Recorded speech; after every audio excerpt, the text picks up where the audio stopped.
Hello guys, welcome back to our channel. If your Lennox mini split remote suddenly stops responding and adjusting temperature or settings feels impossible, it can become upsetting when the system worked fine before. Sometimes the screen on the remote still lights up but nothing changes on the unit, while other times button presses seem completely ignored. A problem like this can happen because of battery position, signal interruptions, connection delays, or small setup issues that are easy to overlook. Before thinking you need a replacement remote, there are few simple things worth checking because many response problems can improve after quick adjustments. Let's go through several easy steps that may help fix a Lennox mini split remote not working or responding. Try these. Step 1. Replace the batteries inside the Lennox mini split remote if button presses no longer respond properly. Step 2. Point the Lennox mini split remote directly toward the indoor unit and remove anything blocking the signal path.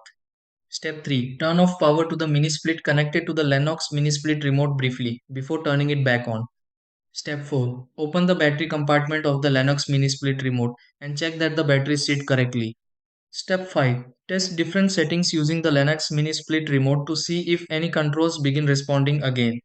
Step 6. Watch the system connected to the Lennox mini split remote and confirm it worked normally.